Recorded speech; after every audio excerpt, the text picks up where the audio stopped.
You had finally found your peace. Your skin was clearing up. Your sleep schedule was improving. You weren't checking a page anymore. And boom, here they come. You were doing fine until they showed back up. Welcome to Once in a Blue Moon. I'm your favorite faceless melanated mystic, guided by spirit, always in divine timing. You didn't land here by accident, so let's tap in and see what these cards have for you today. Collective. I don't know who this is for, but spirit is laughing already, and I am too, because this spread is giving I had healed enough to forget about the situation until the situation remembered me. And the first card out is the Hermit card.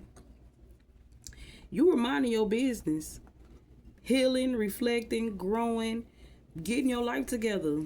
And for some of y'all had stopped talking about them, stopped stalking them, stopped wondering what they were doing. You had entered that beautiful phase where you no longer were in survivor mode, or you wasn't surviving the situation either. You actually was moving beyond it. And spirit keeps showing me somebody who had finally started choosing themselves again. Now, the next card, Strength, which confirms it. This healing wasn't easy. You fought for your peace. You cried through it, prayed through it, worked through it.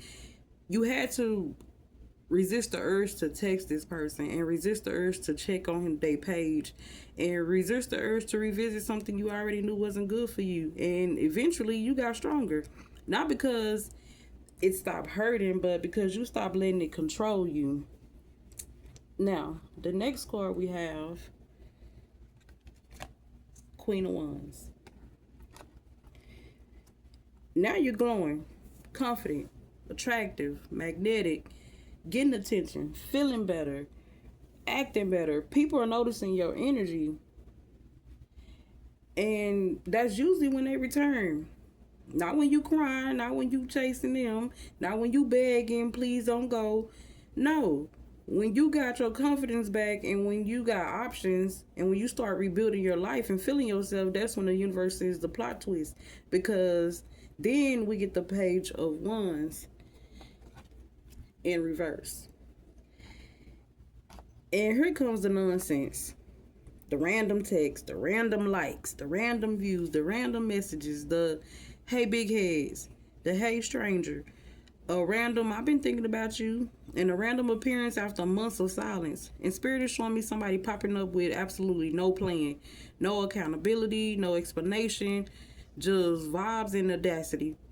The Page of Wands reverse feels immature, impulsive, inconsistent, and the type of energy that shows up because they're curious whether they still have access to you. Not because they done the work to work on themselves and heal themselves, just to see how healed have you gotten. And then the last card we have, Five of Wands. Y'all heard me smack my lips. That's the drama card. Because the moment they reappear, conflict returns, confusion returns, competition returns, inner conflict returns. Now you're questioning things you had already settled. And now you're replaying conversations again, and now you're wondering if maybe things could be different. And spirit is saying the biggest fight isn't with them, it's within yourself. Because part of you remembers why you walked away, and another part of you remembers what you hoped it could have became.